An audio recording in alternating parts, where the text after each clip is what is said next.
ഇന്ന് നമ്മൾ ഉണ്ടാക്കാൻ പോകുന്നത് ഒരു ചിക്കൻ റോസ്റ്റാണ്. അതിന് വേണ്ടിയിട്ട് ഒരു പാൻ വെച്ച് കുറച്ച് കോക്കനട്ട് ഓയിൽ ഒഴിച്ചതിന് ശേഷം അതിലോട്ട് ഒരു 10-20 ചുവന്നുള്ളി ചെറുതായി അരിഞ്ഞതും ഒരു പച്ചമുളകും ചേർത്തിട്ട് നന്നായിട്ട് ഇളക്കുക. അതിനുശേഷം അതിലോട്ട് ജിഞ്ചർ ഗാർലിക് പേസ്റ്റും കൂടിയും ചേർത്തതിന് ശേഷം ഈ ബ്രൗൺ നിറമാകുമ്പോൾ ലോ ഫ്ലെയിമിൽ വെച്ചിട്ട് പൊടികൾ ആഡ് ചെയ്യുക. കുറച്ച് മഞ്ഞൾപ്പൊടി, കുറച്ച് മല്ലിപ്പൊടി, എരിവിന് ആവശ്യമായ മുളക് പൊടി, പിന്നെ നല്ല പെരിഞ്ജീരകം ചതച്ചത്, ഗരം മസാല, പിന്നെ കുറച്ച് കുരുമുളകും കൂടിയും ചേർത്ത് നന്നായിട്ട് മിക്സ് ചെയ്യുക. ഇനി കുറച്ച് കറിവേപ്പിലയും കൂടിയും ചേർത്തതിന് ശേഷം ഇതിലോട്ട് നമ്മൾ കഴുകി വെച്ചേക്കുന്ന ചിക്കൻ ആഡ് ചെയ്യുക. എന്നിട്ട് നന്നായിട്ട് മിക്സ് ചെയ്യുക. വെള്ളമൊന്നും ആഡ് ചെയ്യണ്ട, ചിക്കനിൽ നിന്ന് തന്നെ വെള്ളം ഇറങ്ങിയിട്ട് ചിക്കൻ വെന്തോളും.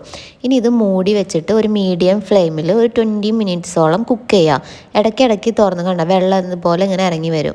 തുറന്നിട്ട് ഇളക്കി കൊടുക്കണം, അത് മറക്കരുത്, അല്ലെങ്കിൽ അടി പിടിക്കും. 20 മിനിറ്റ്സിൽ തന്നെ നമുക്ക് ചിക്കൻ നന്നായിട്ട് വെന്ത് കിട്ടും. ഇപ്പോൾ ഇതുപോലെ നന്നായിട്ട് വരുന്ന സമയത്ത് കുറച്ചുകൂടെ കറിവേപ്പില ആഡ് ചെയ്തിട്ട് നന്നായിട്ട് വരട്ടിയെടുക്കുക. ഇപ്പം നമ്മൾ കൊച്ചുള്ളി ചേർത്തിട്ടുള്ള ചിക്കൻ റോസ്റ്റ് റെഡി ആയിട്ടുണ്ട്. ചപ്പാത്തിയുടെ കൂടെയൊക്കെ നല്ല സൂപ്പർ ടേസ്റ്റാണ്.